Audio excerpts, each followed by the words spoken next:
Good morning to everybody. My name is Kathleen Wells. I'll be your moderator today. I want to thank you, each of you, all of you, for taking part of your Sunday morning to join us for an update on our legislative activities in Colorado. These issues directly affect our lives in La Plata County. So thank you for being here and showing your interest. Just a little housekeeping matters. If you could turn off your phones, I think that would be a matter of respect to our guests today. If you need the restroom to leave and come back, it's down to the, most of them are down to the right. Just follow the signs. And I also wanted to let you know, we have a lovely copy of the Declaration of Independence and the Constitution that followed. And this 250th anniversary of our country. If you need one of these, we have very few out there, but if you need one, leave a name or something and we'll get you one. These might be good to carry around, just to need some light reading, so that'll be good. I want to first begin our event with our official land acknowledgement as written and adopted by our host, Fort Lewis College. We acknowledge the land that Fort Lewis College is situated upon. It is the ancestral land and territory of the Nuchu or Ute people who were forcibly removed by the United States government. We also acknowledge that this land is connected to the communal and ceremonial spaces of the Jicarilla Apache, the Pueblos of New Mexico, the Hopi, the Sino, and the Diné or Navajo nations. It is important to acknowledge that this setting, because of the narratives of the land in this region, have long been told from dominant perspectives without recognition of the original land stewards who continue to inhabit and connect with this land. Thank you for your attention and respect in acknowledging this important legacy. So thank you to Fort Lewis for helping us make this acknowledgement. As a matter of brief introduction, for those of you who don't know, the League of Women Voters was founded in 1920 by Carrie Chapman Catt, 6 months before the 19th Amendment was ratified. It was founded as a vehicle to help newly enfranchised women exercise that hard-won right to vote.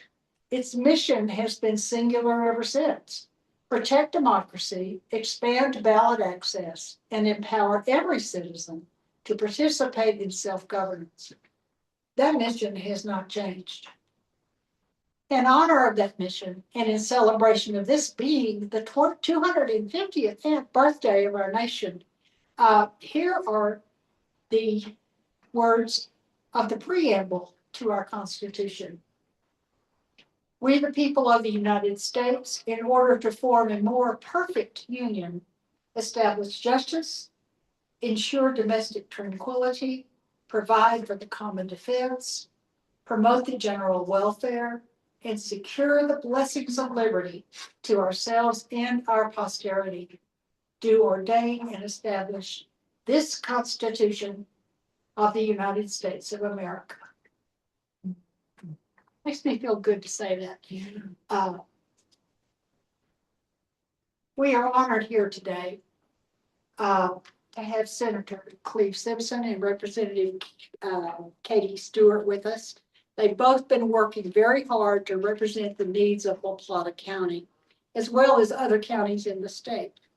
Each legislator will talk about their experiences during the recent session. Following that, then we're going to take a quick 5-minute break and gather some of the questions that you have written, after which we'll have an opportunity to get some answers to those questions. So you have some 3x5 cards floating around. Write your questions on those cards and hand them in during the break, and then we'll go through them and move to our question side. Senator Simpson.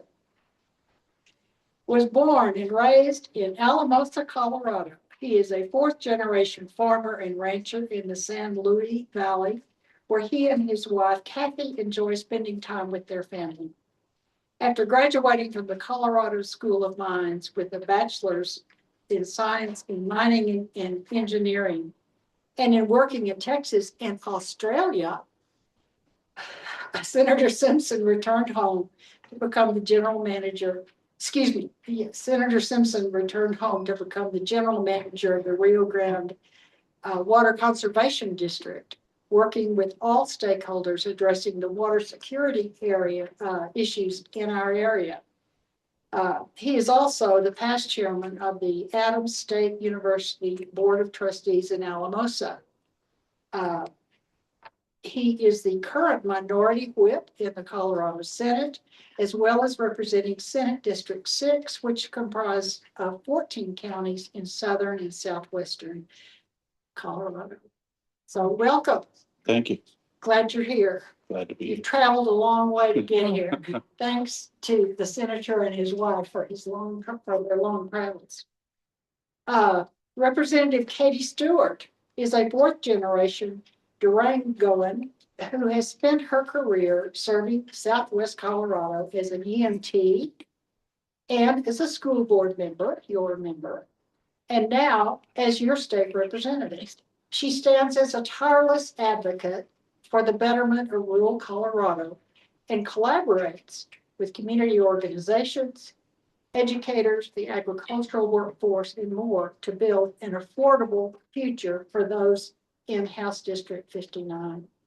Representative Stewart currently sits on the Education, Health and Human Services, and Agriculture, Water, and Natural Resources Committees. You all ready to start? Okay. Senator Simpson? Oh, I'd rather let ladies first. he does this every time. Does The he? upper chamber usually gets to go last. Go The seniority. upper chamber. I'm sorry, the lower chamber. Here we go. The Here we go. who kept me late on CNADA chamber. Okay. We will now then to seniority and let the Representative Stewart start off. Tell us what was most important today and what we need to know is residents of LaPlante County. Yeah, well, thank you first and foremost to the league for hosting us. It's always a pleasure to be here. This is my second annual update, and I would be remiss if I didn't introduce my interns. Mark and Ben are over there. They spent 3 weeks in my office. They're from Animas High School. Yes. And they spent the last 3 weeks doing some great work and hopefully learning a lot. So I'm so glad to see their faces in the audience today. Gosh, we did a lot of work this year. I would say one of the largest things that we worked on and something that I get the most questions about is in regards to our budget and the over $1 billion, shortfall that we needed to work to close. Some good news is that for the most part, we were able to maintain provider reimbursements for Medicaid. We were able to hold K-12 funding harmless. After Senator Simpson and my predecessor, Representative McLaughlin, worked really hard to bring down the budget stabilization factor in 2024. We pulled from the reserves this year as part of the way of closing that gap, but we did quite a few other things. We made some really difficult decisions that were certainly not lost on us as legislators as to the impact on Coloradans across the state. I know that Senator Simpson, he usually has some kind of crazy bill count. What was it this year? Total Yeah. 626 bills. Well, no, but how many bills were you on? Oh, You- 25, I think, something like that. Last year was like something like 35. It was like, I only ran half the bills in session. That's fine. This year I ran, or I was on 17 bills. most of them healthcare related, some education. And certainly one of that I'm very grateful for Senator Simpson's leadership on was Senate Bill 40, which she had been working on for years with stakeholders down here in Southwest Colorado. And I feel like I don't want to take away the thunder when you talk about, the importance of the work we did in regards to Prop 123 and the affordable housing dollars, and making sure that it fits into what we need in Southwest Colorado and mountain towns across the state, which it's more expensive to build here. It's more expensive to live here. And so we need that flexibility as far as the average median income. And Senate Bill 40 really delivered on that flexibility in collaboration with Commissioner Matt Sulka, Commissioner Warren Brown from Archuleta County, and then Emily Lashbrook out of Pagosa Springs. I also ran some really big healthcare bills that even sometimes I can't comprehend, but there was health transformation program funding that has to do with how our rural hospitals are funded. I did that with Representative Matt Sober out of Delta County. He was in his last term in the legislature and the chair of Delta Hospital. And when we passed that bill, we automatically saved Delta Hospital $1 million right there on the spot. And that was across the state. We're seeing rural hospitals that are heavily impacted by a variety of things coming down from the federal level, HR1, but also our budget shortfalls in the state of Colorado and those slight provider rate cuts. So very grateful for Representative Soper's leadership on that, and to get that across the finish line, as well as deregulation of hospitals. I know that sounds scary, but there are a lot of duplicative regulatory burdens that the state places on our hospitals and medical institutions that, together with Senators Mullica and Doherty, I rolled back.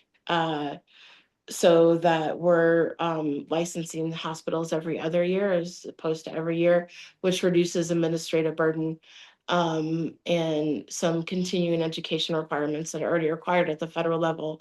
We rolled those back at the state level because the duplicativeness of it made it really confusing for hospital administrators and providers. And that was a cost savings. I also ran a non-emergent medical transport bill with Assistant Minority Leader Winter in the House. Like, look at us doing all this bipartisan stuff. Emil Winter is an amazing representative for Southeast Colorado, and we ran this bill, and it put guardrails on a new statewide broker for non-emergent medical transport, but it also changed some classification of how we've been doing things in the healthcare policy and financing department to draw down an additional, we're calculating around $40 million into the state of Colorado. So that legislation will draw down money. Was something that I worked on, and I had many conversations with our dear Karen Zink about was treatment in place. So it allows our EMS folks to bill for work that they do when they don't transport people. Before that bill was run in the state of Colorado, you can only get reimbursed if somebody goes to the hospital. And that is a huge drain on our EMS system. Our folks, especially in rural Colorado, need to have this revenue so they can continue to show up when we call 911. So estimates on cost savings for treatment in place for the state of Colorado is $4 million next year and $5 million in the out years.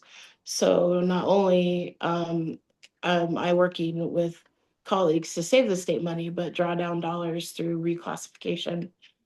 I also ran a resolution with Minority Leader Simpson, Speaker McCluskey, and Senator Roberts on behalf of the Mountain Ute and Southern Ute tribes, calling on the federal government to fulfill their obligation of the Animas La Plata project so they can get that water.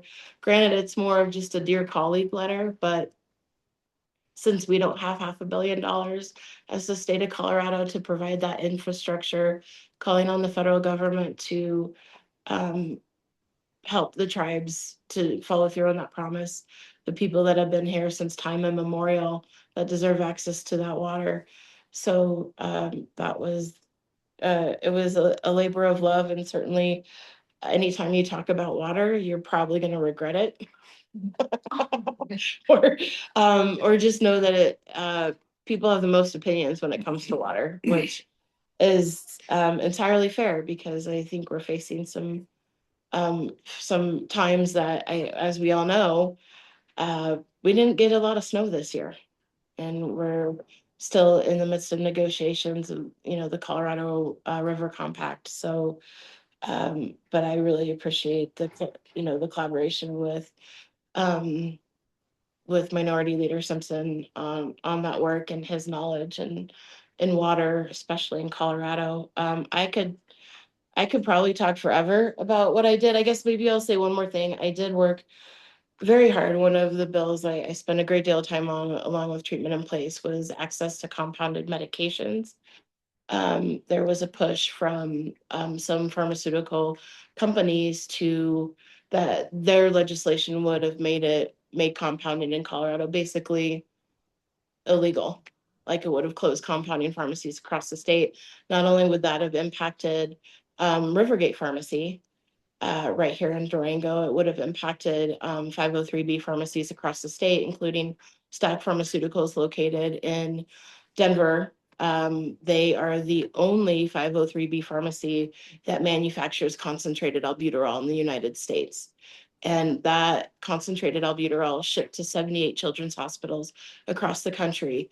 Had legislation passed that had been in the works for many months, it probably would have effectively shut down Stack Pharmaceuticals, and we would have had 78 children's hospitals with no concentrated albuterol. So not only did we protect compounding in the state of Colorado, we protected it for the entire country, and really proud of that work.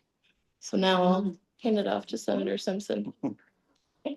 Thanks, Kate. Thanks, Katie, and you can just call me Cleave, No. by the way. And a couple of references. I know my bio said I was the minority whip, but about this time last year, I was elected to be the minority leader of the Senate. It's not loud enough. Yeah. Is it? Oh, Yeah. oh. Well, hope y'all caught that. There's someone with the button. Yeah. That's it. Yeah. Hello. You have to hold it down, I think. I think I just slid mine up. Yeah, you have a different. Oh, do you want to try? Yeah, we'll just figure that out. So. Hopefully that's better now, I hope. Yep. So yeah, last June, I was elected by my colleagues in the caucus in the Senate Republicans to be the minority leader. So I've just finished approaching it was really the first session where I got to act as the minority leader and work with the majority leader on how the Senate functions. So I think without question, across the board, colleagues on both sides of the aisle were very appreciative that the Senate functioned very well this session. No weekends at all. We largely just ended up waiting on the House to do their work. So Not sure.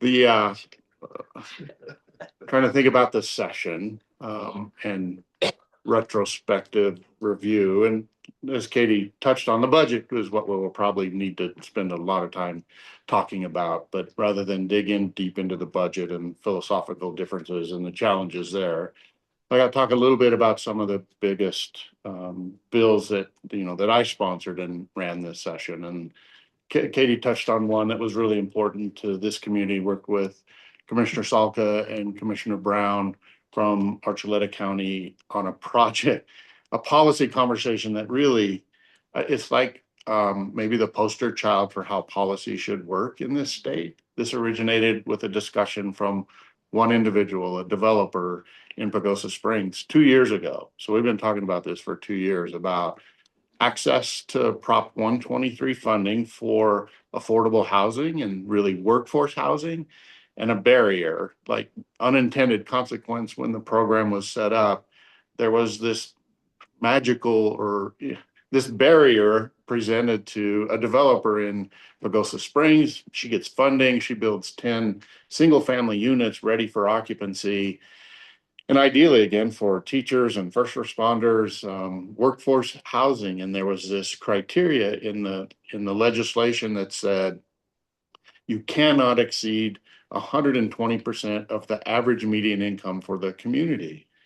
And so she finishes the home. She has certificate of occupancies for 10 homes. She has 3 of them filled. She has like 30 people on the list to get into the housing. And a lot of them were teachers that exceeded the average median income by $100 or $300 or $1,000. I go, this is maddening that the provisions are written that they can't fill those. There's no variance, no appeals. Ironically, was structured, if you build those units for rental, there was an appeal process that says if you exceeded AMI, there was a way to ask for a variance. They just did not structure that in the home ownership space. So she brought that to me in 2024.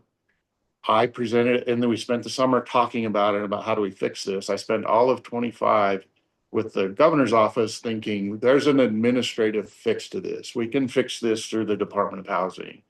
And we spent all that session trying to fix it. And at the end, Gov's team just said, look, there's no way we're going to fix this without legislation. So we worked over the summer and came forward with legislation early this year. Katie stepped on to be one of the House sponsors, and like success story. And like, it wasn't easy. We were trying to do much more than just change that AMI. And what we ended up doing was you can choose between your local average median income or the state's average median income, whichever one helps you get people into housing quicker. But we're also trying to construct a little new in this space, like a loan program, a bridge program for builders to access low interest money to get the homes built and then transition out of that. And it created some, like I said, I'm not sure I want to do this, but we put it in the bill, and it ended up stalling in the Senate trying to figure out a path forward for the loan program. Long story short, we took the loan program out, and then the bill sailed through, and governor already signed that one. Yeah. Yeah. That was your first? My first actual bill signing, yes. So we did that. Success, and then to find out, it really wasn't just about particularly rural mountain counties in my district. Like, it was impacting folks on the eastern plains and rural parts of the state as well. So I think that went through with no opposition, formal opposition from anyone in that stakeholder space. So big win. Developers now can figure out how to get people into those houses much quicker. I want to talk about probably the most, on the surface, a really simple bill, but with the most complexity and most stakeholder engagement and long, arduous discussions and long nights it's about competency, about folks in our state who are deemed through the criminal justice system incompetent to proceed. So if you're deemed incompetent to proceed, then there are 2 paths. You're either characterized as restorable, that you can become competent, or you're deemed non-restorable. And Colorado for decades has not invested the time, energy, and resource for folks that are incompetent and non-restorable. And it really came to a head last summer where people had committed heinous crimes, serious crimes, were deemed incompetent and then were deemed non-restorable. And if the state didn't have a place to hold those in a civil confinement space, you can't hold them in, which is what people did 100 years ago. They would have just stayed locked up. And constitutionally, you can't do that. Colorado had no real mechanism for civil confinement, so they just got released. And there were a couple of instances last summer in particular where those folks reoffended. And the DAs and the judges are like, we don't have there's nothing else we can do but let folks out. So it became quite an intense conversation. And when that happened last summer, the governor stepped in, and they were almost ready to call a special session. And some of my colleagues were asking for a special session to resolve this. And I said, I can't support a special session if you don't have a plan how you intend to fix this. So we worked on it. This is what happened. The the Colorado District Attorneys Association and the public defenders, who rarely ever align on anything, sat down for 6 months and crafted policy that they agreed on, along with Disability Law Colorado. They reached a consensus that we have a path forward. And I'll never forget the governor telling me, like, the first day of session, I want that bill on my desk by Friday. And I said, Governor, like, please don't push this and we do something bad or wrong. And it took us all session to get, the biggest, most complex bill I ever dealt with. It was 200 pages long. It had a fiscal impact, which is what was necessary. Like, if you're gonna place these folks that are incompetent and non-restorable, you have to have places for them to go. Whether it's at the Colorado Mental Health Hospital in Pueblo or another facility. And Colorado just had never invested the time, energy, and resources to create that pathway. So it was really, and I did this with my colleague, Senator Amabile from Boulder, and she's passionate in this space. And then it was the speaker in the House and the minority leader in the House as well. But again, what an amazing accomplishment to see that unfold, to be a 200-page bill with, I think we ended up with 70 or 80 amendments. Just keep trying to incrementally fix it, both from a policy perspective, then also from a fiscal policy perspective. Like, how do you do this? And the original bill introduced was, you need $200 million to do this. I go, what? We don't have $200 million to do it. So let's narrow down how we approach this. And the Joint Budget Committee actually had set aside, knowing we needed to do this, had set aside $30 million in their budget in the long bill for us to have a space to operate in here. So I don't know, it's a long story about a very narrowly defined problem. And look, it was really challenging to go, how many people are you talking about? And it's dynamic, it will change every year. But some folks, the fiscal analysts, thought we were talking about maybe 40 people. Department of Human Services was being much more conservative and said, no, we think it's about 60 people. The PDs and the DAs are like, well, we think it's about 20. So where are you going to land in this space trying to figure this out? Because we don't exactly know how many folks we're trying to take care of. So what a huge success story, though. We got it done. I think it came through the Senate in the last week for reconsideration. We finished it in the Senate. It went to the House. They worked on it. Because they changed it, it had come back to the Senate for repassage, and it got done largely with, I think it was unanimous support across both chambers and every committee. So what a great monumental effort. That will impact people, across the state everywhere, and trying to balance people's constitutional rights. Again, you can't just put people in a cell somewhere and lock them up and forget about them. I know that's what happened 100 years ago, but you can't do that, and be sensitive and protect public safety. So good outcome in that. You always think you did it all exactly right, but I wouldn't be surprised if we have to come back next year and go, oh, we missed a little bit of a tweak or something somewhere. That happens regularly. Housing, competency. The other one, and I ended up on lots of them. The other one that was meaningful here was working with Senator Roberts on wildlife crossings in the state. Like, investing money, particularly the federal government is willing to spend money knowing that development of wildlife crossings, they work. I tell people, my district in particular, where I drive, it's a little morbid, but I drive and watch for and look for blood stains on the road and carcasses in the bar ditch to go. If I'm driving through here at night, I try not to, but if I'm driving through this area at night, I have to pay closer attention, because you just know the wildlife are here and use this. So I've seen it work. There are a number of them outside of Pagosa Springs. They're building one now, finishing one from Fort Garland towards the bottom of the Levita Pass. There are a number of them that I just know they work. So we passed, and look, as a conservative Republican, we crafted something on your registration starting next year. There's an opt-out, and it's a $5 fee on your vehicle registration. I would much rather had an opt-in, but I was never going to I was never gonna get that, so I just agreed to the opt-out, a $5 fee that on your registration, you can mark, no, I don't wanna pay this.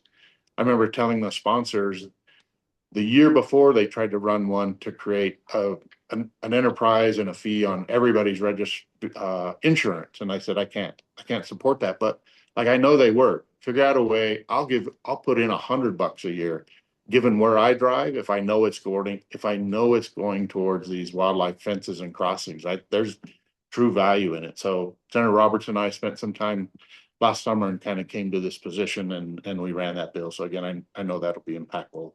Then, I mean, it goes all over the space.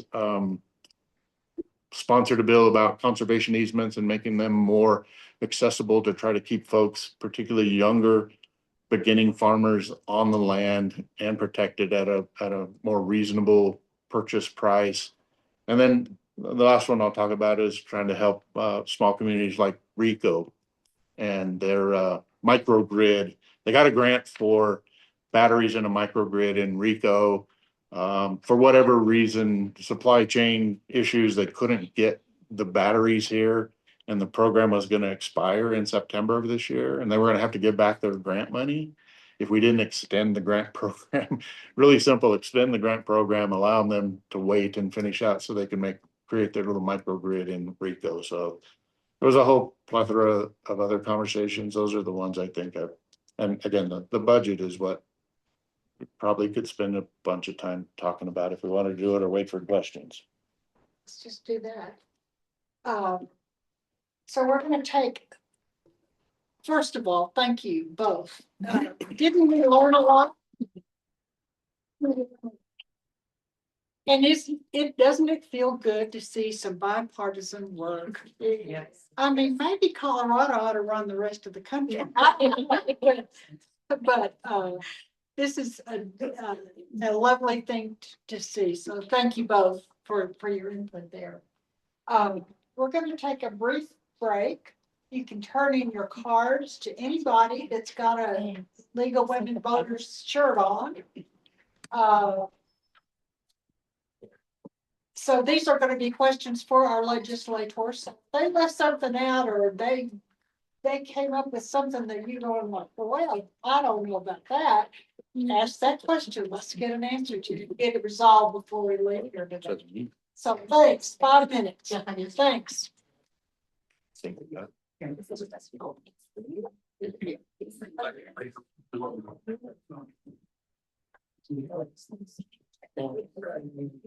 I'm sorry. Oh, I forgot. It's probably on my bio and I forgot to change it. Let's get your mic turned on. Yeah, we got it. I think. Are they both on now? Yes. Okay. And Miss Kathleen, I really need you to speak into the mic with the questions. Because I know you want to face them. And maybe just hear. Yeah,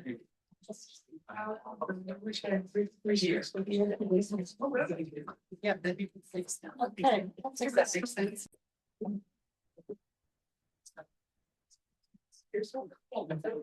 Read the handwriting. And I'm working on it. And to both of you, if you could answer, can you tell us about the new backyard solar panel bill that just passed? It allows people to have personal solar panels. Yeah, I believe it was run by Representative Leslie Smith and the other Stewart, Rebecca Stewart. While I did run it, I got nothing but fan mail about it from constituents, so was happy to vote. I believe it just really makes solar more accessible. You can it's plug-in solar. You plug it in, it's on your balcony. So just making that available. I can certainly find out more if there are questions around that, but every single person that sent me an email was like, please vote yes. So I did. Did it pass? Oh, yeah, I believe it's been signed. It passed and it had bipartisan support. I supported it. My only questions were just to make sure from a safety perspective issue, like if you're generating electricity on it was balcony solar is largely what it was referenced as long as if you're generating electricity and as long as you can do this and safely make sure it doesn't end up back in the system somewhere where an electrician or a lineman's working somewhere and that generated solar panel gets backfed into the system. But I was, given enough assurances that they can protect against that and it can't happen. So I was supportive of it. Great. To both of you, Montana's Transparent Election Initiative currently gathering signatures for the 2026 ballot would refine or possibly redefine corporate charters under state laws and prohibit corporations from spending on candidates or ballot issues without requiring the Supreme Court to overturn Citizens United. It polls at 74% in Montana, including majorities of Republicans and independents.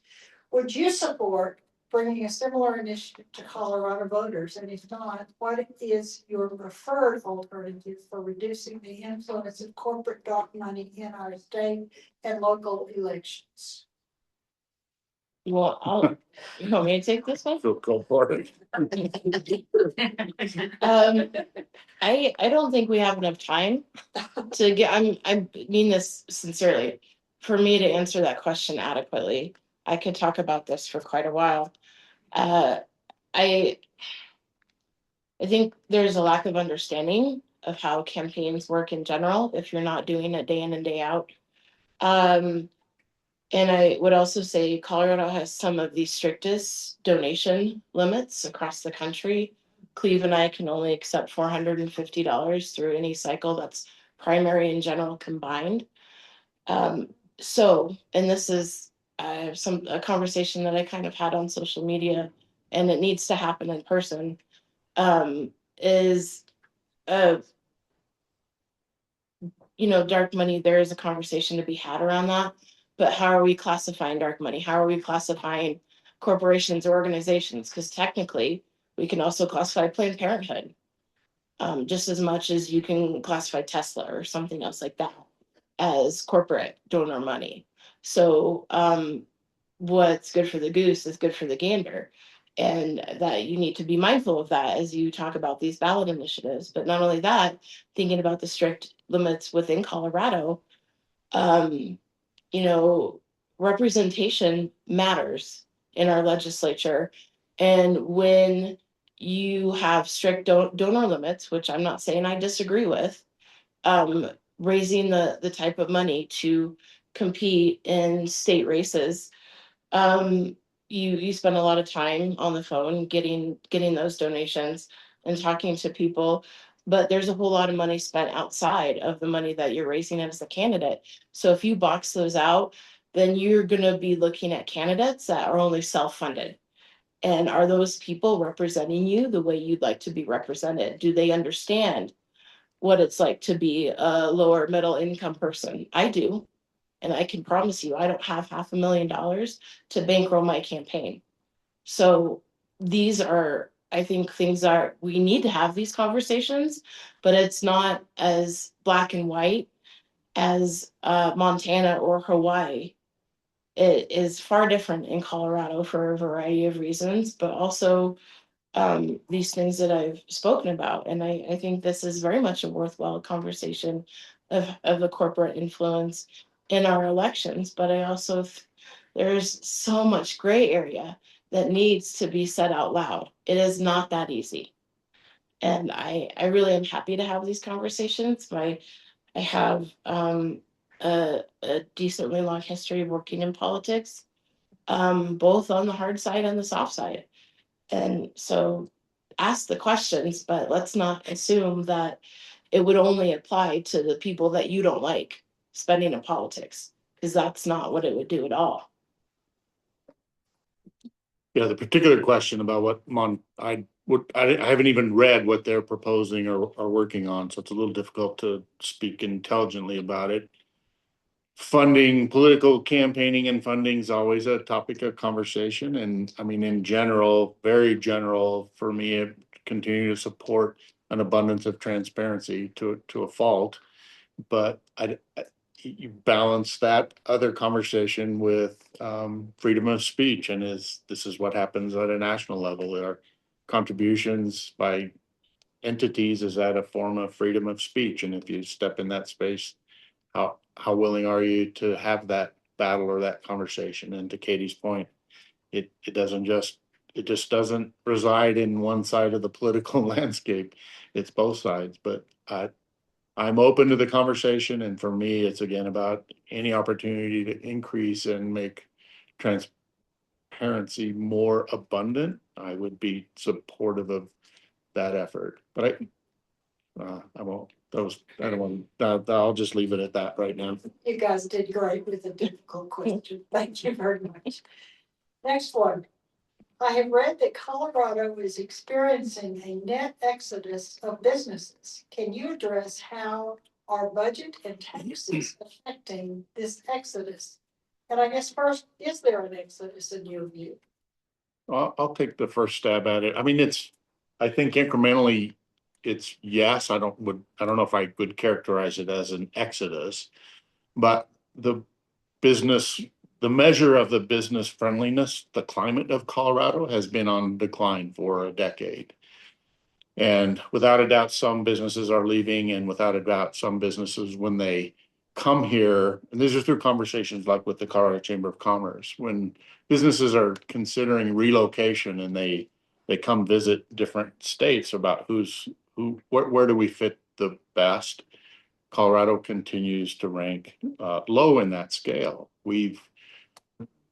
The Colorado Chamber of Commerce commissioned a study 2 years ago, third party to review the regulatory environment in Colorado. I couldn't tell you what the criteria measuring this was, but Colorado ranked as the 6th most regulated state in the union. And I think the governor recognized this will lead to something I want to talk about.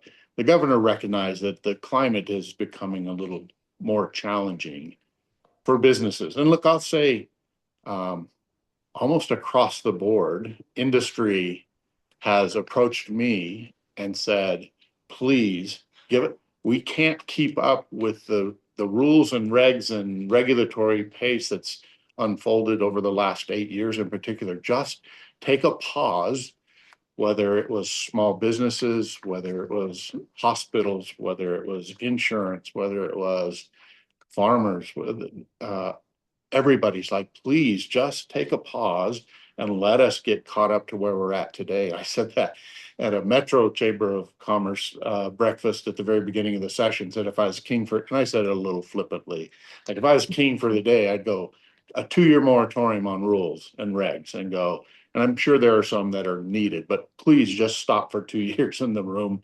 erupted like, yes, please just give us a reprieve. In that space, President Coleman, who I truly characterize as a dear friend of mine in the Senate, and I sponsored a bill with the governor's backing. He just signed it Thursday, the day before yesterday, about requiring every branch of his administration, at the very minimum, on a 5-year time cycle, review their regulatory framework and look for duplicativity, effectiveness, and cost, and the burden it places on not just the businesses, but people in general in Colorado. And recognize, again, I'm not an anarchist to say should be no government involvement, but it certainly feels like the level of influence and pressure from the regulatory space on Colorado is hurting Coloradans. And I think there's a carry on into our budget. Like those folks I need those. Here's a weird space for me too. I need those businesses to grow.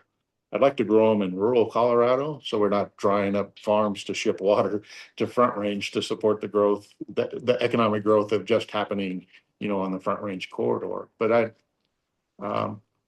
I think asking, again, that Bill 137, asking each department at a very minimum every 5 years to reevaluate their position and try to find opportunities to reduce the regulatory burden, I think is a small first step in that space.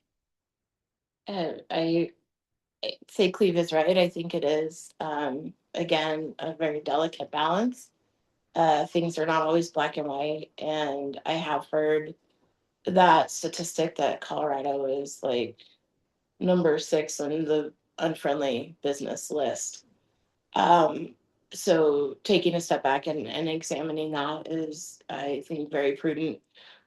Things that we did in the legislature this year, to work to address some of these issues, especially for small businesses.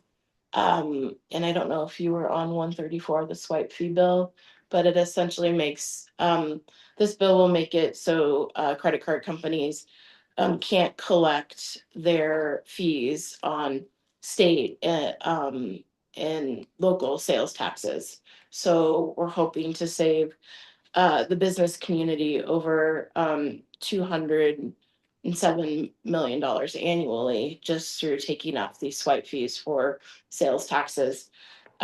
We also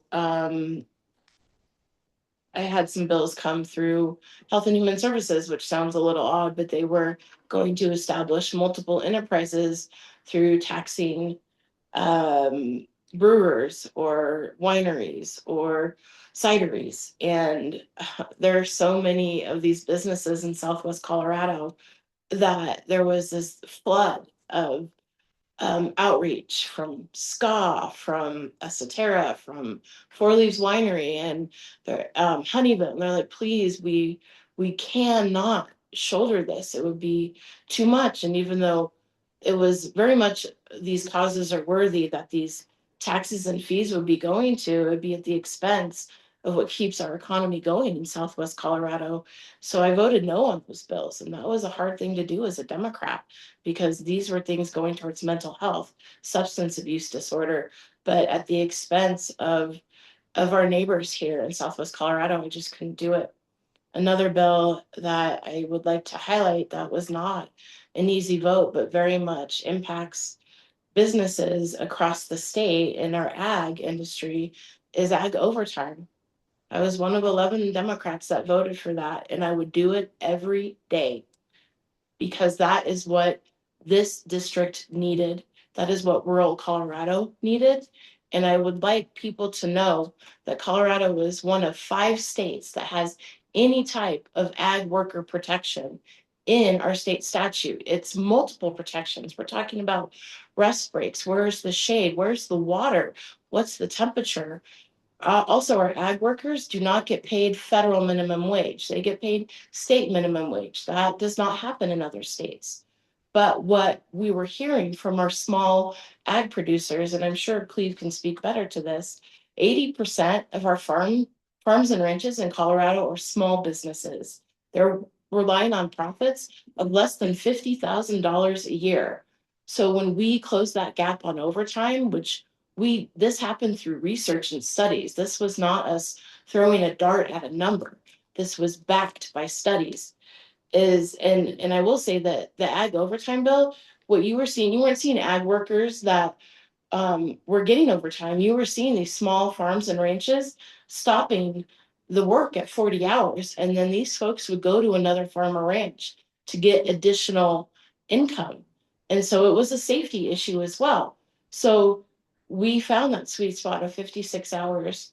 And I know that is a big ask, but if we want to keep our small farms and ranches in Colorado, and I know we do, Olathe sweet corn, that's a mom and pop operation.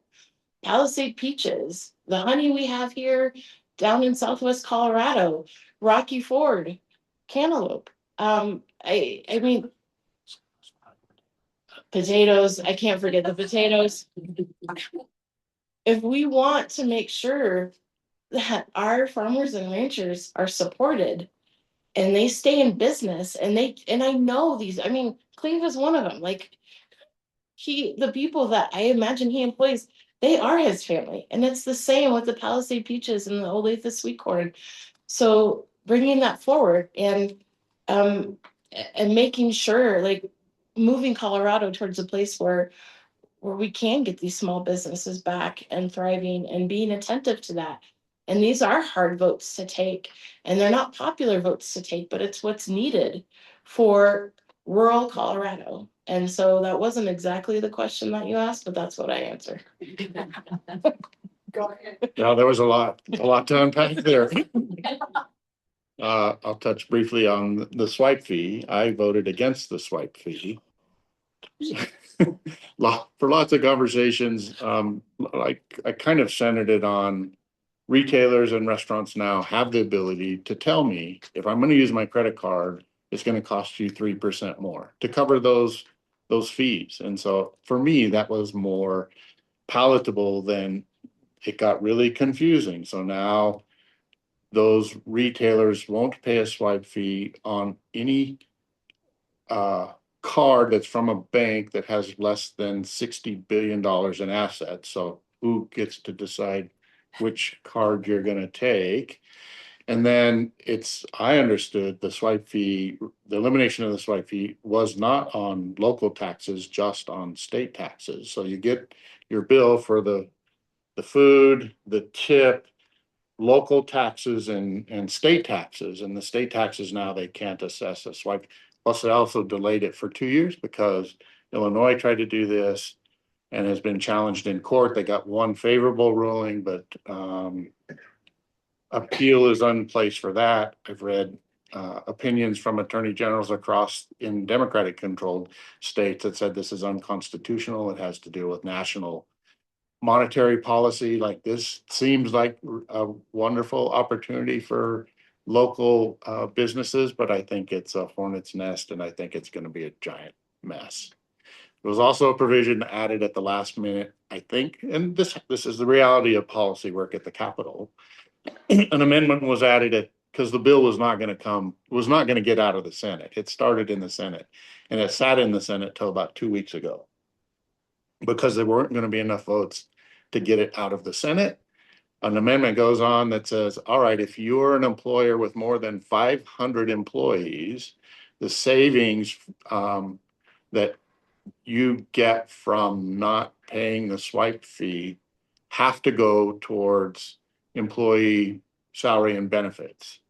I said, all right, who is tracking who that, and it was only measured at one single point in time. The day the bill becomes effective, somebody measures and said, what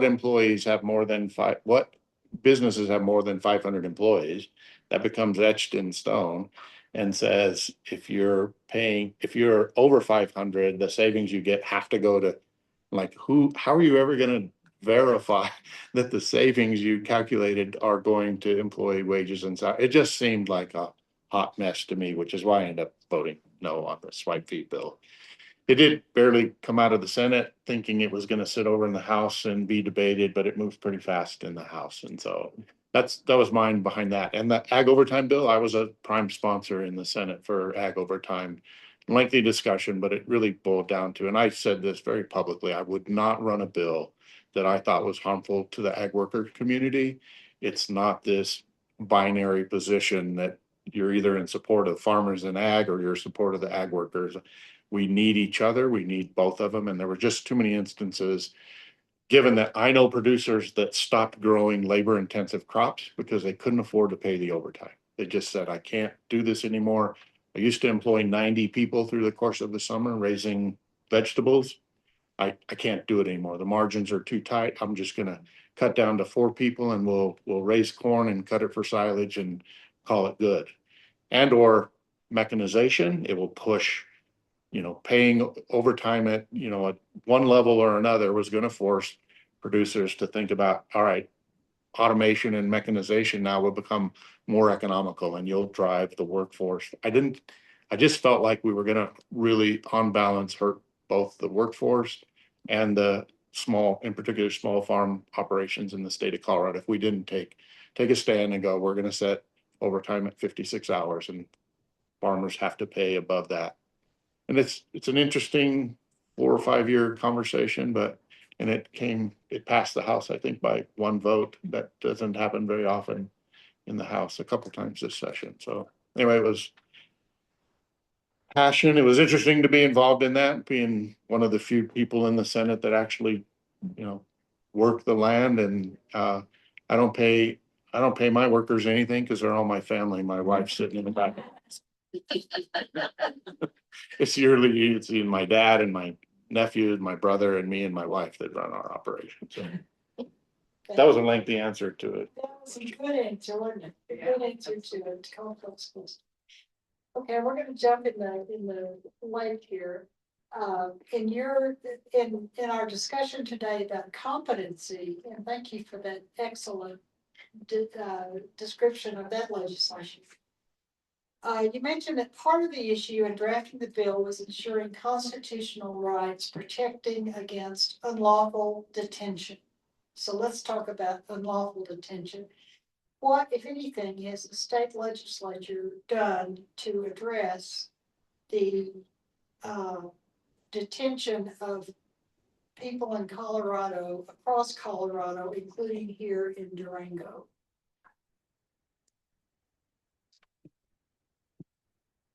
Does that make sense? Sorry, I think that was, it was about unlawful detention in police centers. Immigration. Yeah, specifically, unmarked sort of secret facilities, as they're referred to, and sorry, my handwriting. You're up.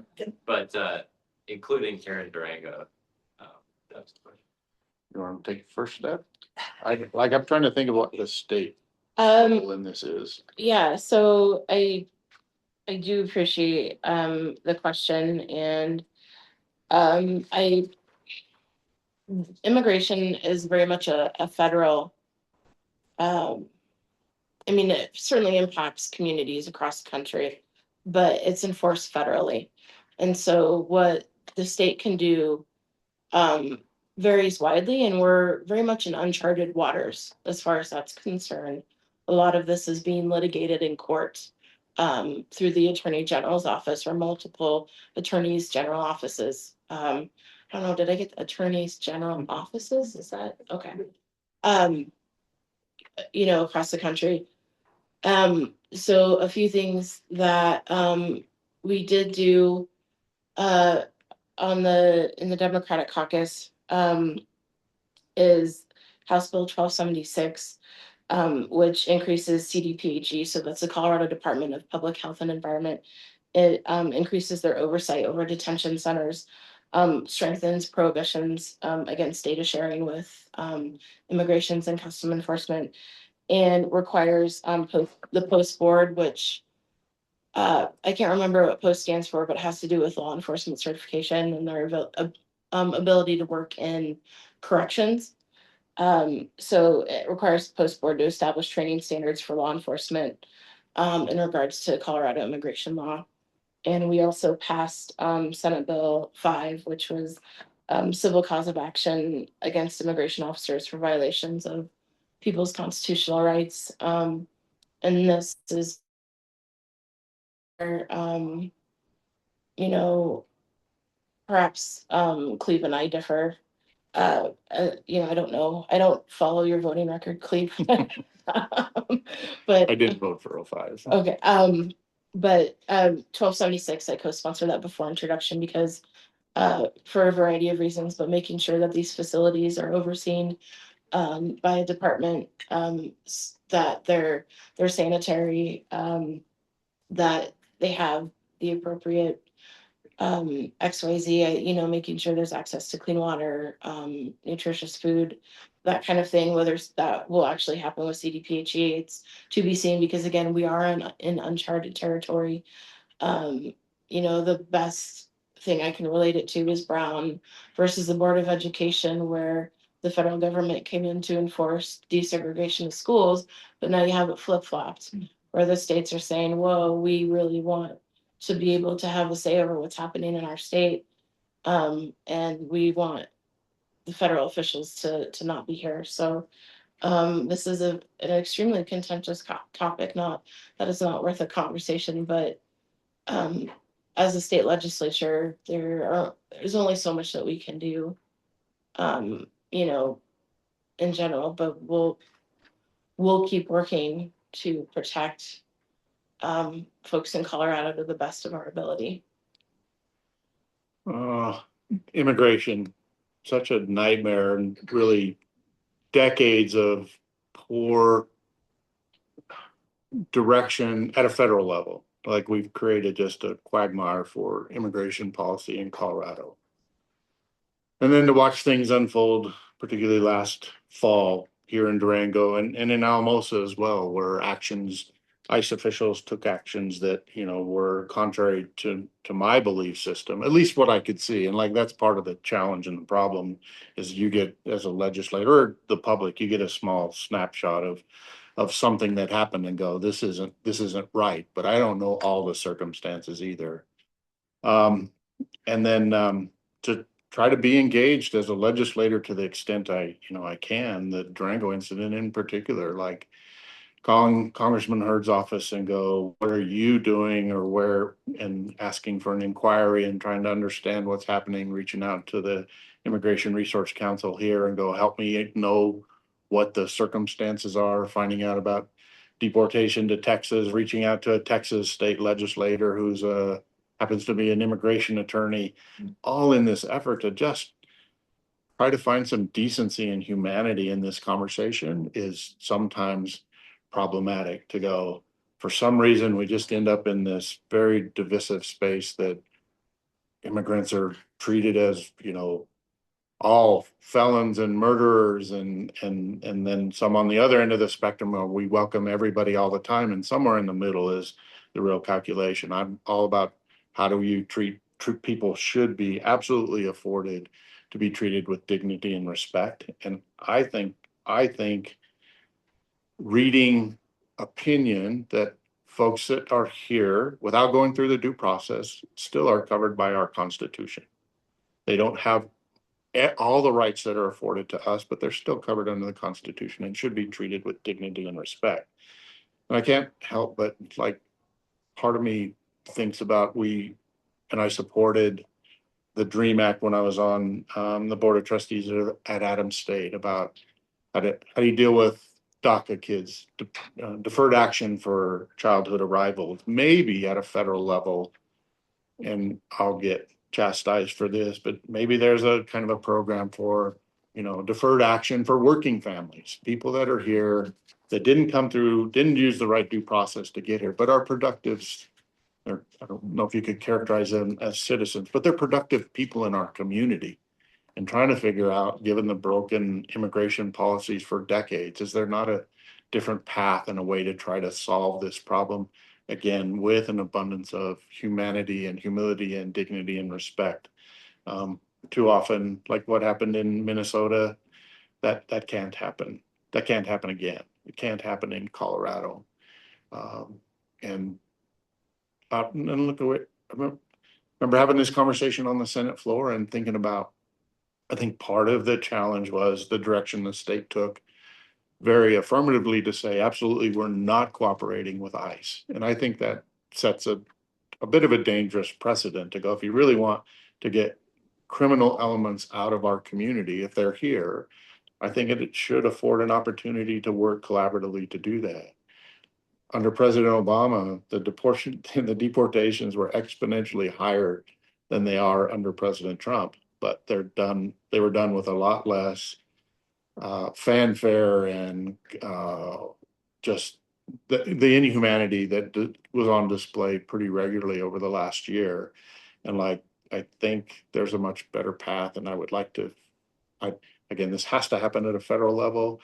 The state can play a bit of a role, I think, but it's pretty limited. So that's a terrible political answer to your question, but I just don't know how to address it. Again, and other than the default, I think everybody should be afforded dignity and respect. Can I ask a follow-up question? No, I had. Is there anything that we can do to protect, like the family of two kids, my father that lived here in Durango, that girl was my daughter's friend. Is there anything we can do to protect people that have come to Colorado and are going through the steps to become citizens? They were here on asylum, and then they ended up in Texas at one of the worst detention camps, centers for abuse. Like, how do we protect the people that have come to Colorado to become doing well in the community? Things like this are helpful. Is there anything?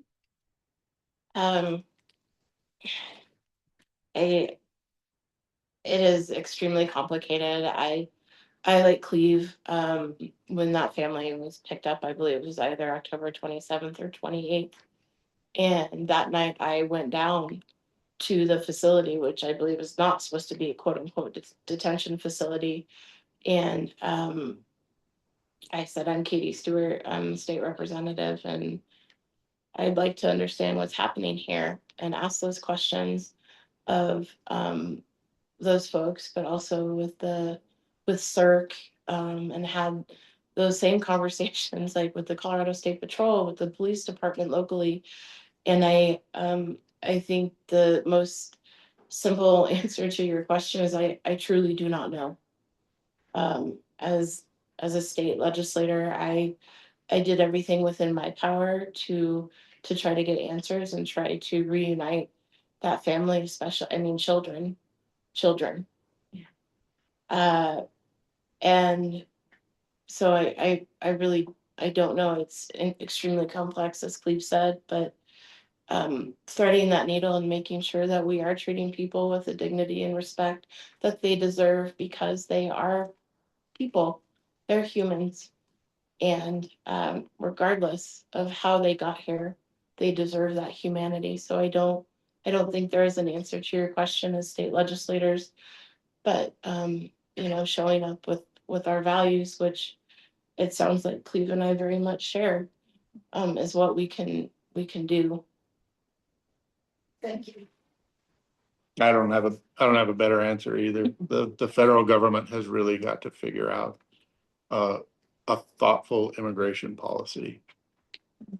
Okay, I think the question related to what has the legislature done, and we got a great answer for that. So thank you for that. The legislature did take some action this time. And we just got a good summary of it. So thank you both very much. Is there any possibility that we could go back to annual certification of Medicaid eligibility rather than doing it every 6 months? Recertification is very expensive, and an additional 50,000 or 50,000. 500,000. 500,000, excuse me, I didn't see that zero, annually in La Plata County. Who wants to take on Medicaid? I gotta go.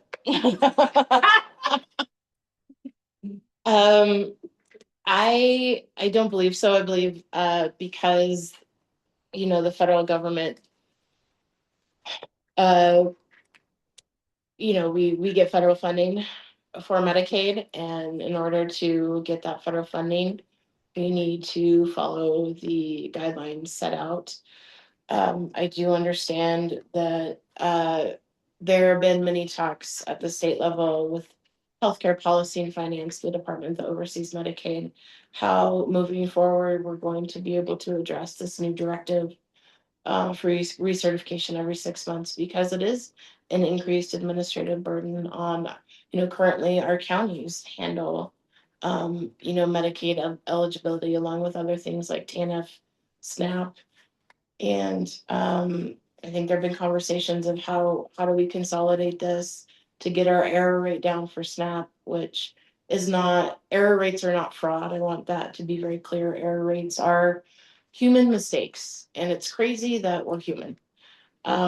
So working to consolidate instead of 64 counties, or working on this eligibility for these various safety programs, safety net programs, consolidating them into regions. But this is a very large conversation. And I'm lucky that there was a bit of a pause put on it, because I will tell you that when Cleve and I had sat down with the county commissioners from many counties across Southwest Colorado before we headed to the Capitol, there was a lot of fear of what it looked like consolidating without conversations with the counties, not having a say in this. So I think in answer to your question, Karen, no. But we're trying to problem solve. Yeah, Karen, I was thinking about this driving over here to go. I'd like to, I haven't done this. I'd like to sit down and go through what the task and what the paperwork is like to qualify for Medicaid. Just have a deeper understanding of it. And I can't help but think, surely there are mechanisms and ways to go.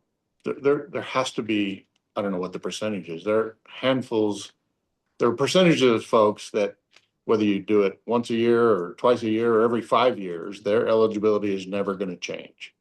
How do they get like a permanent, I don't want to call it a waiver, but permanent certification? Can we start working in that space? And this takes federal, I'm sure, engagement, but at a state level, maybe, maybe, I don't know, maybe artificial intelligence can work in this space to help expedite the process a little bit. Maybe there should be a way to reduce the time it takes to do this while this is a, you know, a mandate from the feds. So I don't have a clear direction or answer other than I am willing to sit down and go, all right, curious what it takes to fill out the paperwork for Medicaid eligibility. I will add on, and I don't remember the bill number, but it just passed at the end of session. It was a Senate bill that establishes a Medicaid task force and figure out how we can still provide for the folks that need it the most. Sitting on that task force will be both the chairs of the Health and Human Services from each chamber, so Senate and House, as well as Judy Mobley, who sits on the Joint Budget Committee. I think there might be 3 appointees. There's definitely folks from the Republican Party that will be sitting on this committee as well. Maybe it's you. No, it's Senator Frizzell. Okay. So we are aware that there's a lot of work to be done, and we're trying to tackle that. Well, because in that space, it'll lead on to Medicaid's now become the biggest budget. Piece of our budget is now Medicaid, and K-12 has slipped to second because of Medicaid. And we really gotta spend some time figuring this out, how to make sure we're getting services and taking care of the folks that need it. And it's just become challenging. And that's part of the reason why there's a new director at HICBUF as well. Great, sounds like we have something in the works. That's good. Senator Simpson, you've raised some concerns about state government growth and the lack of efficiency and evaluation. Colorado already has a state auditor and statutory agency performance reports. Where are those tools falling short? And specifically, would you consider introducing legislation requiring a systematic review such as sunset laws, where agencies must periodically justify their continued existence? Who would carry that out and act on the findings? Well, currently most all at a high level though, most programs and agencies do go through sunset reviews. We just did a sunset review of the Public Utilities Commission. That's a big, heavy lift. But like I find myself in these conversations thinking in a little more minutia or granular to go. I've talked about it, I think, in these conversations before. You know, in the period of building a budget stabilization factor where we didn't fully fund K through 12 education from 2010 through 2023, nonpartisan staff at the Capitol Ledge Council put together an analysis and a review and provided it to me that said in that period from 2010 to 2023, when I got there in 21, the budget stabilization factor was $1 billion. We had shorted K through 12 education $1 billion. In that period, we created 168 new offices and programs. And like some of them, I'm certain are, like I'm just saying, I don't think all of them do what they intended to do. And if you have to prioritize where you want to spend money, I think I would have prioritized spending money on K through 12 education versus standing up the Office of Saving People Money on Healthcare. So I asked for an update of that from 2023 through 2025. When we're $1 billion short last year in our budget, 108 new programs and offices, it went above and beyond just programs and offices, task force, studies, like just things that we've created in the last 2 years, another 108 of them, and go, I wish we would take a pause and sit down and or through the SMART Act hearings or some mechanism to evaluate. The government gets so big, sometimes it's hard to find where those opportunities are. but I regularly list a series of offices that I just question whether they bring real value to the state of Colorado. And when I got elected to the minority leadership last June, that also gave me another little bit of a window of opportunity to look at the legislature itself has its own budget for paying legislators and all the staff. It's really largely all it is salaries. So I said in my first executive committee budget meeting, and the budget for the legislature is about $75 million. $75 million, but they have a cash fund, like I don't want to call it a slush fund, but it's kind of what it, of $20 million. This is one small fragment of the entire government entity that has a $20 million cash fund.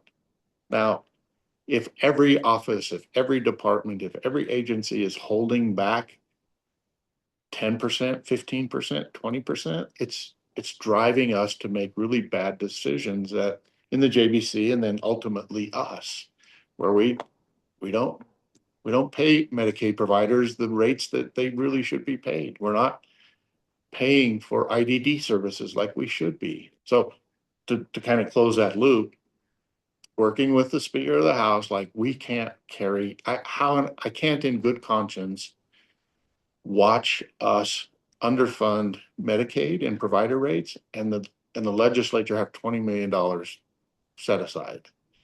So we passed a bill, had to pass a bill to do this, but we passed a bill that said, all right, going forward, the Ledge Council their cash fund can't exceed $8 million.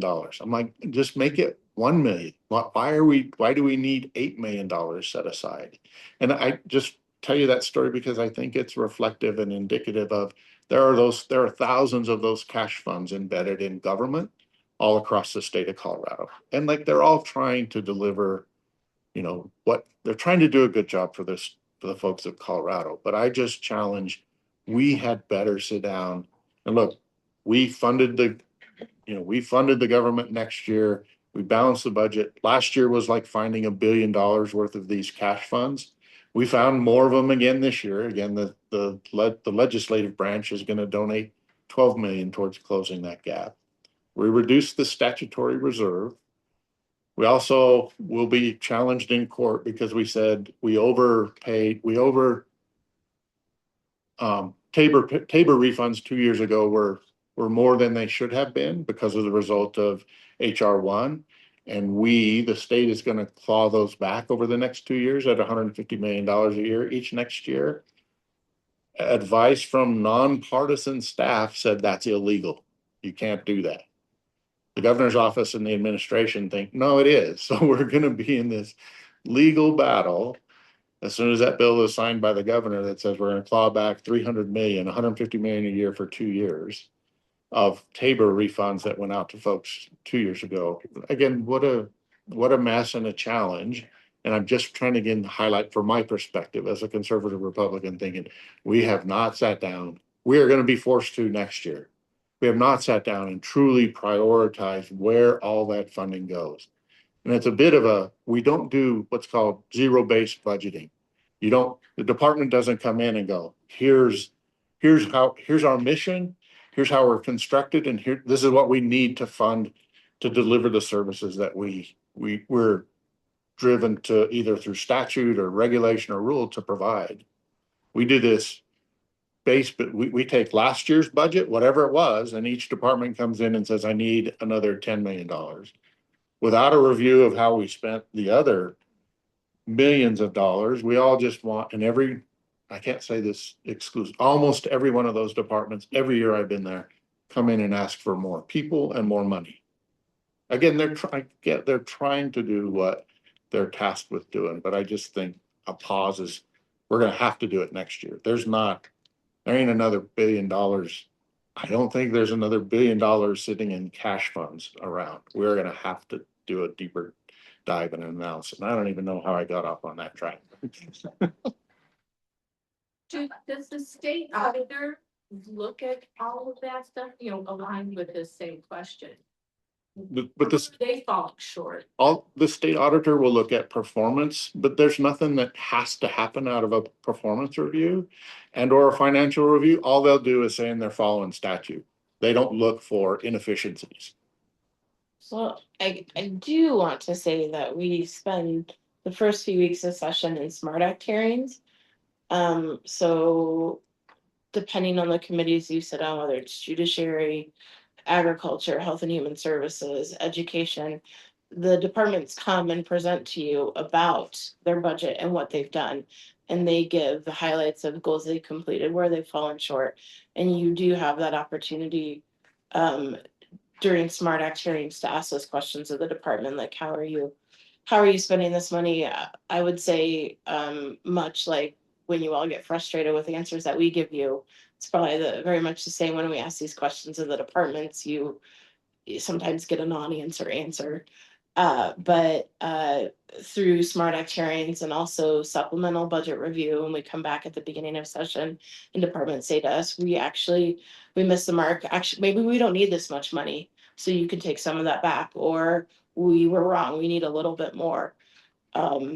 So, and even though that question wasn't asked of me, I I guess I feel like Tabor is such a complicated beast when it comes to state funding. So that's where you find these enterprises and these cash funds and these we're the fact that we fund things through people buying license plates. I haven't I see you back there, Martha. I don't know if there are other states that do this. So I also would like to just clarify that, like our funding and revenue mechanisms are very complicated. And that is worth pointing out. While I'm on my soapbox, let me add a couple other like anecdotal, again, I'll just characterize this as a crisis of priorities. The legislators are all going to receive a 6% salary increase next year on the heels of cutting Medicaid provider rates. The legislators and elected officials, because the General Assembly 2 years ago voted to create a pay commission, a commission that would evaluate our salaries. And they would not us, it didn't come back for our approval this year. This independent commission set the salaries for legislators, the governor, the AG's office, Secretary of State, that may be Lieutenant Governor. And they will go into effect in January. And the legislature gave that authority to this commission 2 years ago with bipartisan opposition to it for folks on both sides, but they got enough votes to send it to this commission. The report came out in December. Here's the report. Your salary is going up 6%. I'm like, I can't undo it without going back through and undoing the commission. Like there was no way in this session to be able to do that. And it was frustrating for me to watch this unfold. That's to the tune of, in this next fiscal year, which will be a half a year because the raises go into effect in January, is $400,000.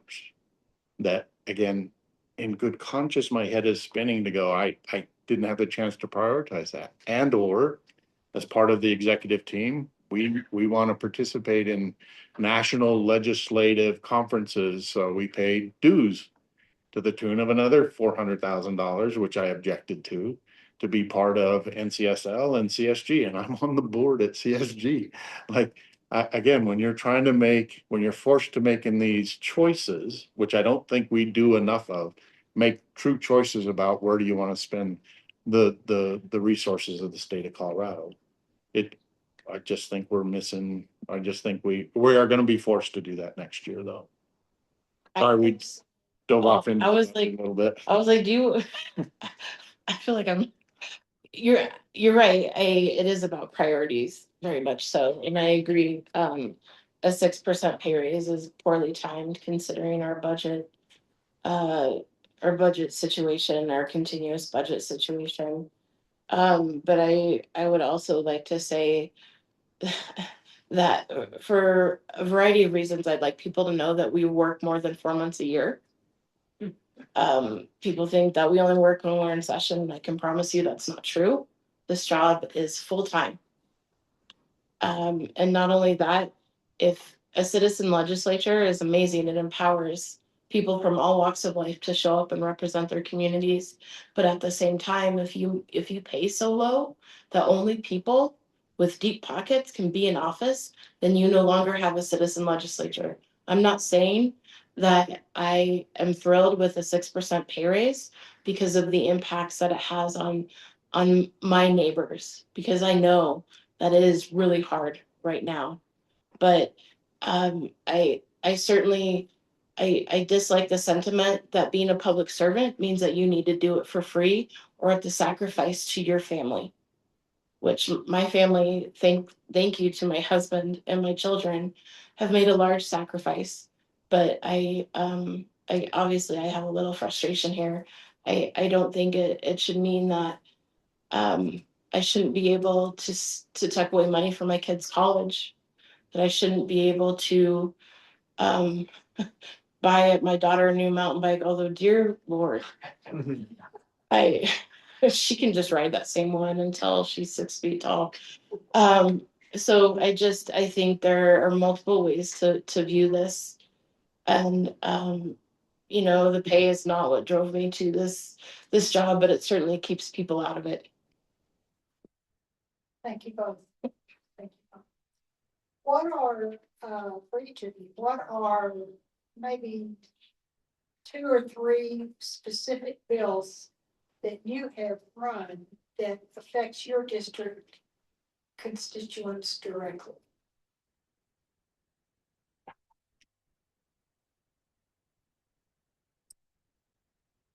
Ones I run, I mean, I talked about 40, the Prop 123 and the housing, I think will have an immediate positive impact on this community. Really, the competency, I'm competent will have an impact on communities this all across the state and including this one. I'll let Katie, while I'm trying to think if there's others in particular. Certainly treatment in place, that was House Bill 1069. I worked on that directly with Scott Scholes, who's the chief of EMS at Durango Fire Protection, or I can never remember what they're called now. They've changed their name a few times. Bruce Evans from Upper Pine was also involved with that, but we had a large coalition of EMS stakeholders from across the state, but especially rural Colorado. But this will have a direct impact on constituents here in Southwest Colorado. Another bill that I was remiss in mentioning in my opening that directly comes from what happened here in La Plata County at the La Plata County Jail with Ed Aber is House Bill 1123. I spent many months working on that with the Colorado Coalition Against Sexual Assault, as well as survivors here out of La Plata County. There are 117 victims of what Ed Aber did in the county jail. And this bill will ensure that there are guardrails for strip searches and viewing those videos. This has a direct impact on everyone across the state of Colorado being held in county jails. And it also has a direct impact on the survivors that came forward to speak about their experiences and where they are, and how this bill has really, my hope has been a way to move forward and heal. And it has been certainly an honor and a privilege to do this work on their behalf. So those are 2 bills, but I'm sure I could go on. Did you have time to think? Well, I think I talked about mostly already. Okay, I think you have covered each other. Thank you so much. Generally, how do you feel about the idea of fiscal responsibility in the state legislature, and how has the legislature's actions lined up with that idea? Oh, that's you. Like that's You what I've already answered I've that. been talking about for a little while Yeah. from my perspective anyway. Yeah, there's just, I think, room for significant engagement and opportunity and for better outcomes in that space. If we would just, and look, it's hard at the Capitol. You end up trying to work on so many things all at once. You gotta think about what a policy in that space would look like over the interim. So happy to try to think about that. Same. What about climate change? What legislation has come down, whether you sponsored it or not, that you think we need to know about climate change? Uh, I'll look through my list here, but I think something worth mentioning that I got a lot of outreach about was competing bills over data centers.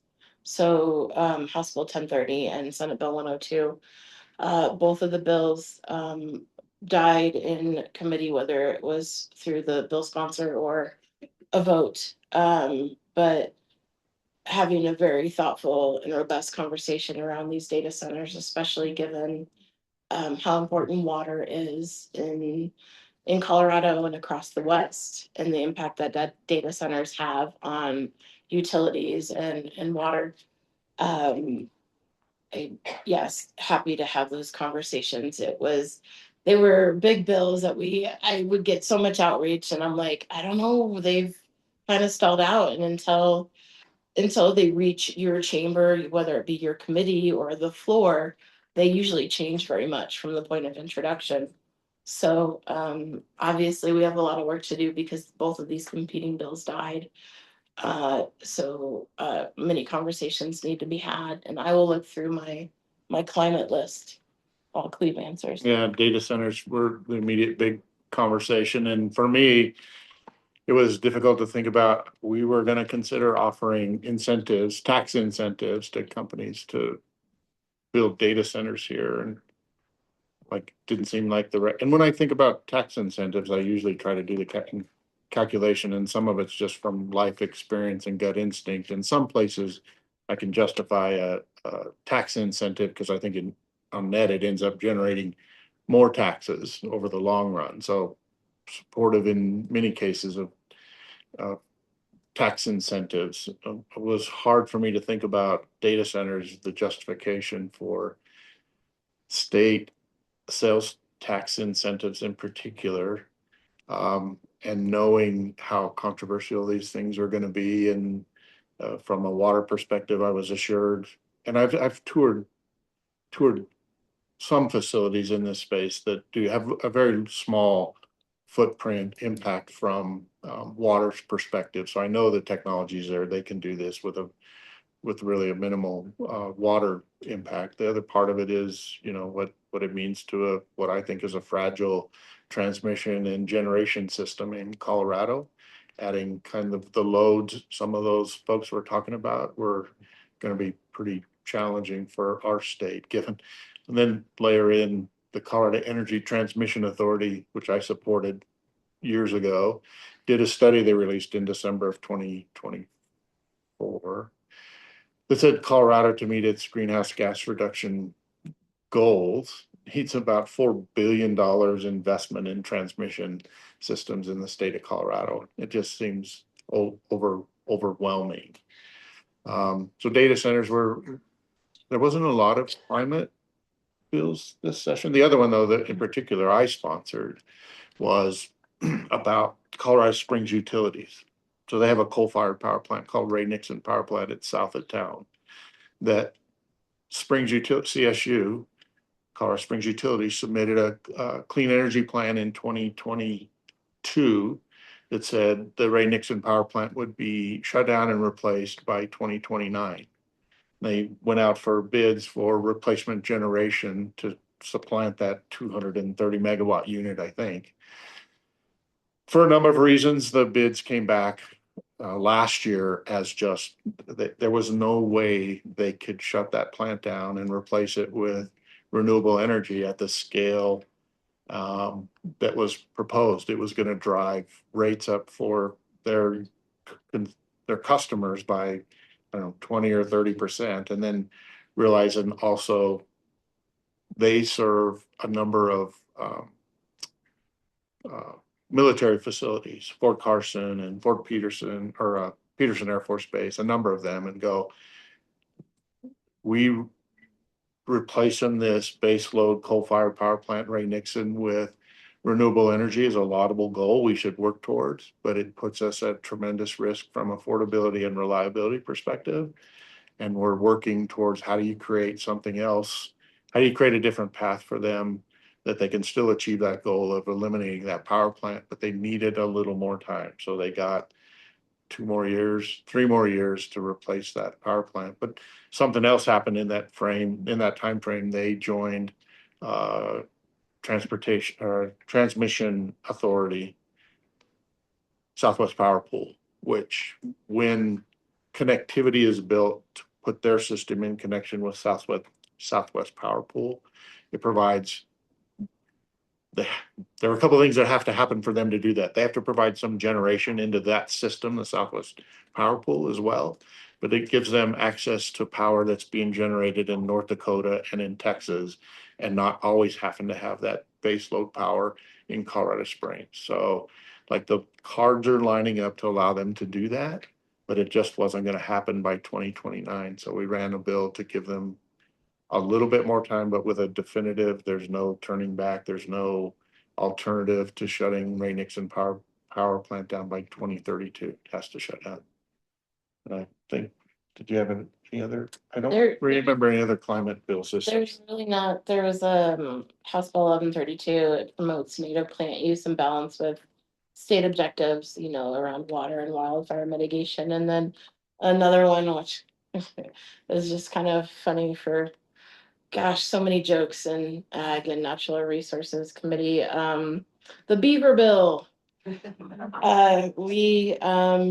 There was a bill that was going to limit hunting on public lands for beavers, and in an effort to make sure that the vital role that they play in our ecosystem isn't threatened. But good news, the Colorado Parks and Wildlife had just completed the month before we heard this bill in February, a comprehensive 128 beaver management plan. So the Agriculture, Water, and Natural Resources Committee really wanted to support the science-based facts and beaver management plan that was established by the department and the division. So I guess it's kind of like a water, natural resources, environmental thing, but don't worry, beavers are good. I don't know if you heard there was a beaver, where was it? It was northern Colorado where this police officer just this week had to usher him across the street because he was out causing trouble on the street. So they're doing well. They're fine. They're up to their shenanigans. Beavers are not all good though. If they're in your head gate, they're not good. They're not helpful. But they're adorable. Brain engineer. So did any of you want to say something that we haven't asked that you think we need to know? Well, I was gonna add, when we were talking about climate change, it spurred some other thoughts about a bill that I didn't sponsor it, but supported. What are we gonna do with electric vehicle propulsion batteries? Like we don't have, this was the first year we actually thought about constructing how to deal with those so they don't end up in landfills or cause problems elsewhere. So was supportive of the concept of trying to figure out a path forward for what we do with those electric vehicle batteries. And for me, an important one, again, and Katie touched a little bit on enterprises. Like I think the state has overused the ability to establish enterprises, but I'm also very supportive where I think they do what their intended purpose is. The Rio Grande Water Conservation District I manage has 5 enterprises that collect fees from people that pump groundwater, and we use that to reduce our dependence on pumping groundwater. There's like a direct connection. So this session, there was a bill to create an enterprise to deal with pesticides and pesticide containers. And I got up and spoke in favor of it and supported. Like I don't use pesticides all the time, but if I go buy 5 gallons of Roundup and it might last me 4 years, but then when I'm done with the container, I'd have these stacked up in my shop to go, I don't know what I'm supposed to do with them. So this will create an enterprise and the industry, the pesticide industry is paying the initial funding to get it stood up, and then I'll have to pay a little fee to take my container. And it's also intended if you have a little extra pesticide left over, what do you do with it? Don't make it, or give people an avenue that they don't just dump it out somewhere, that they have a place to go with it. It's a little bit little bit like the paint recycle program as well, where you can bring your used paint. The concept is the same. So those were a couple things that, from a traditional Republican conservative, maybe didn't fit in the, no, I don't fit in the box in that space, but I find value in both of those and making our communities better. I have a question. Okay. I wanted to check to see if you two or your colleagues in the legislature were aware of a program that the Office of E-Health Innovation out of HICPUF has been launching. It's an initiative to build a Colorado social health information exchange.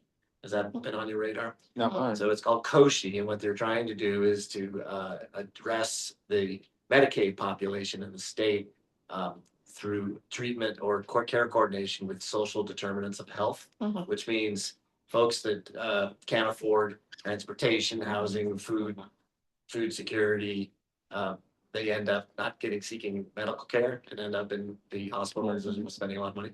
So they're building a plan for infrastructure around the state, and La Plata County was a recipient of a close to a $2 million grant from HICPUF, which came through CMS, and to form a community care hub down here and Community Connections, a longtime case management agency based out of here, is the recipient or backbone organization for that, and they're building an entity that will coordinate amongst the five counties, in this area, to build a collaborative hub where social and healthcare providers are collaborating and agreeing to build a closed loop referral system, which essentially will help avoid people falling through the cracks.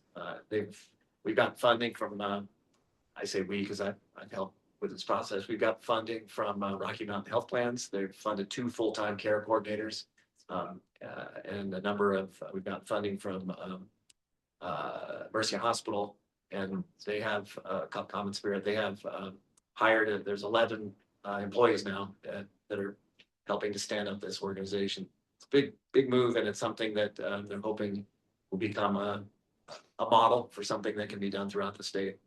Just wanted to put that on your radar. Thank you. Little plug. It sounds like it parallels a little bit. I sponsored a bill 2 years ago about community healthcare workers being Medicaid eligible.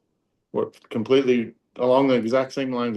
There wasn't a coordinated, but like you could envision a system where this community healthcare worker can help people get in and do the services they need outside of the emergency room. Right. Again, all in an effort to keep them out of the hospital and emergency room. And that's essentially what this is. I think what you were referring to was a state plan amendment to the 1115 waiver, to the Medicaid waiver, that would allow reimbursement for community healthcare workers. I think that's stalled now. I think they were moving it, and then they kind of. I think it ran 2 years, and then I think it got lost. Yeah, I'm not sure where it's at now, but anyway, thanks. Mr. Stewart, is there anything else you want to say? I see that there are hands going up, and I apologize. I have a hard stop at noon. Sorry. But I guess I would like to finish with, Cleave mentioned that we had 660 bills that went through the legislature this year. And so that's a lot going on. There's always a lot of moving parts. My office does its best to always be engaged with constituents, but it's actually it's just me, and I have an aide, and then my wonderful interns. I had actually a one from CSU as well, but so I just, now that I'm back in district, I really encourage you to reach out to me if you'd like to sit down and have a conversation about what has happened over the legislative session. I know there's a lot that happens in that building that is not always obvious, and there are questions around that. And my ask as a living, breathing person that has feelings is that instead of litigating this on social media, reach out to me, ask the questions. I am accountable to you, but just ask me and I'll be happy to tell you my reason. And I'm very happy to disagree on policy. That's what we're supposed to do in this country.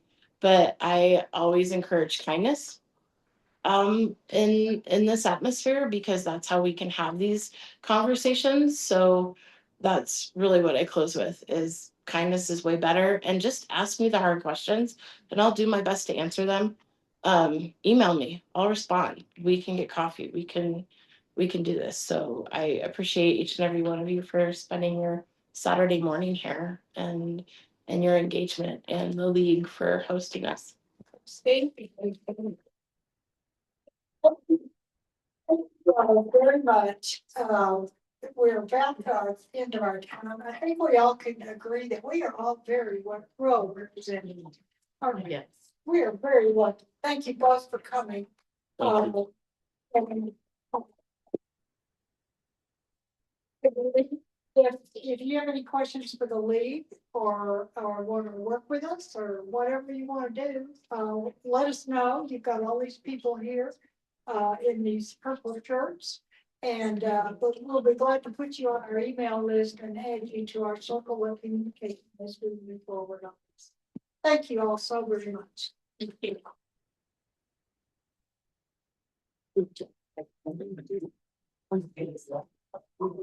Can I sign?